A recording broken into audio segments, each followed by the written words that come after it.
Hello friends, आज हम discuss करेंगे chemical reactions of nitro alkanes के बारे में। इसमें पहला पॉइंट हो जाएगा एसिडिक नेचर। देखिए, नाइट्रो ग्रुप के नाइट्रोजन से जो कार्बन अटैच होता है वो अल्फा कार्बन हो जाएगा और इससे जो भी हाइड्रोजन एटम्स अटैच होते हैं उनको हम अल्फा हाइड्रोजन एटम्स कहते हैं। अब नाइट्रो ग्रुप के स्ट्रॉन्ग इलेक्ट्रॉन विड्रॉइंग इफेक्ट या -I इफेक्ट की वजह से ये अल्फा हाइड्रोजन यहाँ से रिलीज हो जाते हैं और एसिडिक कैरेक्टर शो करते हैं। इसके अलावा अल्फा हाइड्रोजन रिलीज होने के बाद जो एनायन बनता है वो रेजोनेंस के थ्रू स्टेबलाइज हो जाता है। तो इस रेजोनेंस स्टेबलाइज एनायन की वजह से भी यहाँ पर जो अल्फा हाइड्रोजन है वो एसिडिक कैरेक्टर शो करता है, क्योंकि जो नाइट्रो कंपाउंड्स हैं वो अपनी स्टेबिलिटी को इंक्रीज करने के लिए बेस की प्रेजेंस में इस एनायन में कन्वर्ट हो जाते हैं और H+ रिलीज कर देते हैं।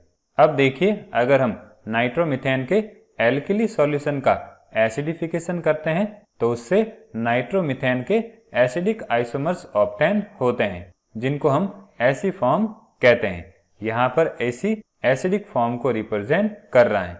देखिए, जब नाइट्रोमीथेन बेस के साथ रिएक्शन करता है तो ये एनायन बनाता है, मीन्स एक H+ रिलीज कर देता है। अब इस एनायन का जब एसिडिफिकेशन करते हैं तो एक H+ इस नेगेटिवली चार्ज्ड ऑक्सीजन के साथ अटैच हो जाता है और एसी नाइट्रोमीथेन बनाता है। अब ये एसी नाइट्रोमीथेन स्लोली नाइट्रोमीथेन में कन्वर्ट हो जाता है। अब देखिए, अगर हम नाइट्रोमीथेन और एसी नाइट्रोमीथेन को कंपेयर करें तो एसी नाइट्रोमीथेन नाइट्रोमीथेन के कंपैरिजन में मोर एसिडिक होता है, क्योंकि एसी नाइट्रोमीथेन में हाइड्रोजन ऑक्सीजन के साथ अटैच होता है और नाइट्रोमीथेन में ये हाइड्रोजन इस अल्फा कार्बन से अटैच होता है। अब अगर हम alpha hydrogen containing nitro alkanes की बात करें तो वो एल्डिहाइड्स, कीटोन्स, एस्टर्स और नाइट्राइल्स के कंपैरिजन में स्ट्रॉन्गर एसिड्स होते हैं।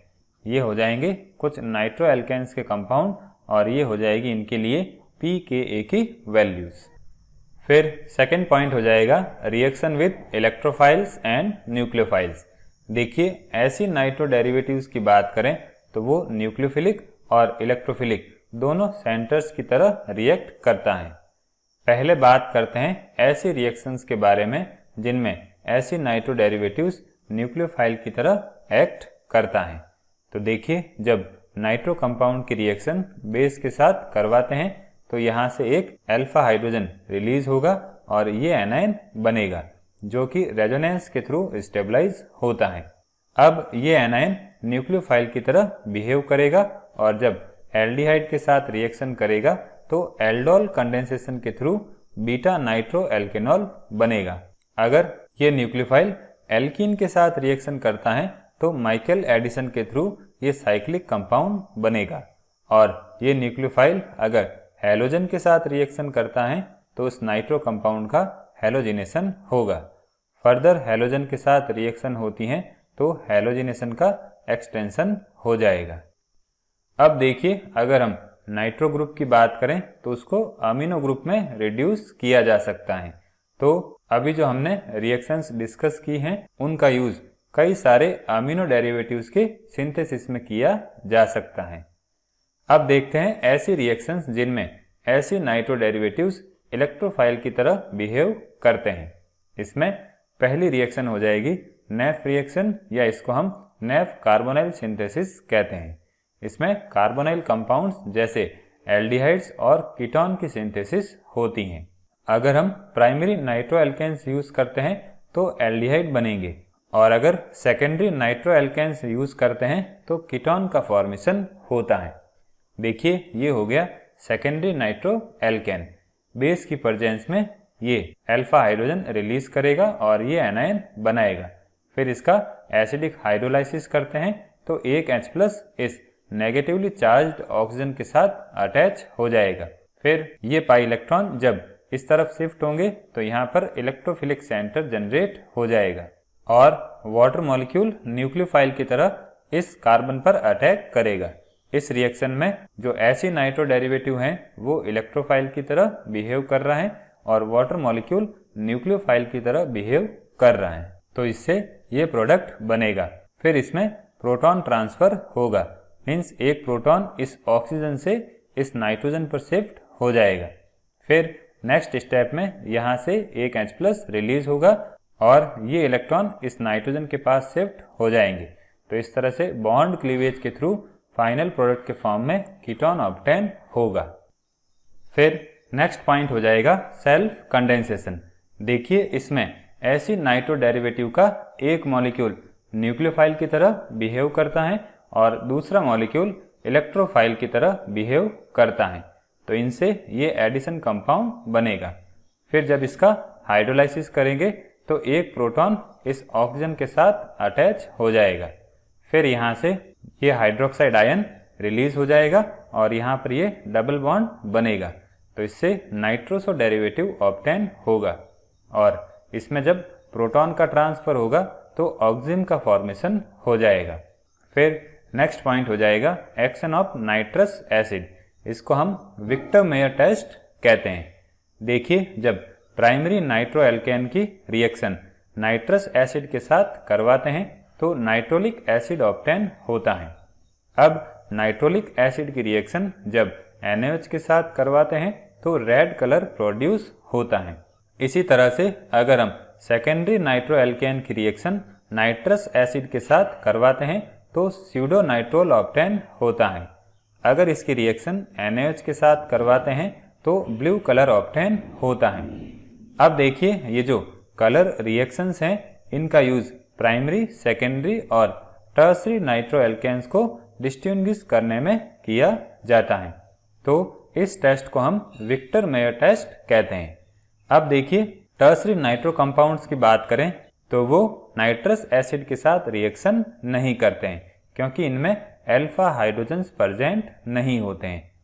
अब देखिए अगर हम विक्टर मेयर टेस्ट की बात करें तो इसका यूज प्राइमरी, सेकेंडरी और टर्सरी अल्कोहल को डिस्टिंग्विश करने में भी किया जाता है। अल्कोहल को पहले नाइट्रो कंपाउंड्स में कन्वर्ट कर देते हैं और फिर इसकी रिएक्शन HNO2 के साथ करवाकर NaOH के साथ कलर प्रोड्यूस किया जाता है। फिर नेक्स्ट पॉइंट हो जाएगा रिडक्शन। देखिए अगर नाइट्रो एल्केन्स का रिडक्शन इन कंडीशंस में करते हैं तो अमाइन ऑब्टेन होता है और अगर इन कंडीशन में करते हैं तो N alkyl hydroxyl amine obtain होता है। फिर हो जाएगा नेक्स्ट पॉइंट हाइड्रोलाइसिस। देखिए जब प्राइमरी नाइट्रो एल्केन्स का हाइड्रोलाइसिस HCl या H2SO4 की प्रेजेंस में करवाते हैं तो करस्पॉन्डिंग एसिड और हाइड्रोक्सिल अमाइन ऑब्टेन होते हैं। अगर सेकेंडरी नाइट्रो एल्केन का हाइड्रोलाइसिस बॉइलिंग HCl की प्रेजेंस में करवाते हैं तो कीटोन और नाइट्रस ऑक्साइड ऑब्टेन होते हैं। अब टर्सरी नाइट्रो एल्केन्स की बात करें तो वो एसिड के साथ रिएक्शन नहीं करते हैं क्योंकि उनमें अल्फा हाइड्रोजन्स एब्सेंट होते हैं। फिर नेक्स्ट पॉइंट हो जाएगा एक्शन ऑफ हीट। देखिए जब नाइट्रो एल्केन्स को इस टेम्परेचर पर हीट किया जाता है तो एल्कीन और नाइट्रस एसिड ऑब्टेन होते हैं। फिर नेक्स्ट पॉइंट हो जाएगा हेलोजिनेशन। देखिए जब प्राइमरी नाइट्रो एल्केन की रिएक्शन ब्रोमीन के साथ NaOH की प्रेजेंस में करवाई जाती हैं तो नाइट्रो कंपाउंड्स का ब्रोमिनेशन होगा। फर्दर रिएक्शन करवाते हैं तो फर्दर ब्रोमिनेशन होता है, मीन्स हम कह सकते हैं इस नाइट्रो कंपाउंड के दोनों अल्फा हाइड्रोजन हेलोजन से रिप्लेस हो जाते हैं। फिर सेकेंडरी नाइट्रो एल्केन की बात करें तो इसमें एक अल्फा हाइड्रोजन होता है तो इसका मोनो हेलो डेरिवेटिव बनेगा और टर्सरी नाइट्रो एल्केन्स की बात करें तो इसमें अल्फा हाइड्रोजन नहीं होता है तो इसकी हेलोजिनेशन रिएक्शन नहीं होगी। अब देखिए अगर हम नाइट्रोमीथेन का क्लोरीनेशन NaOH की प्रेजेंस में करते हैं तो तीनों अल्फा हाइड्रोजन क्लोरीन से रिप्लेस हो जाते हैं और क्लोरोपिक्रीन या नाइट्रोक्लोरोफॉर्म का फॉर्मेशन होता है। फिर नेक्स्ट पॉइंट हो जाएगा मैनिक रिएक्शन। देखिए प्राइमरी नाइट्रो एल्केन की रिएक्शन जब फॉर्मल्डिहाइड और सेकेंडरी अमाइन के साथ एसिड की प्रेजेंस में करते हैं तो नाइट्रो अमाइंस ऑब्टेन होते हैं।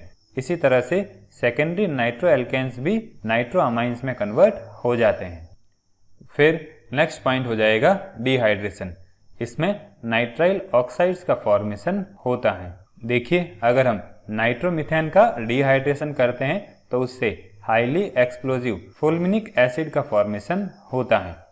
अब नाइट्रोमीथेन के एक्सप्लोजिव नेचर की वजह से इसकी डायरेक्ट रिएक्शन बेस के साथ नहीं करवाई जाती है और इसकी जो बेसिक कंडीशन में रिएक्शंस करवाई जाती हैं वो सॉल्यूशन फॉर्म में कैरिड आउट होती हैं।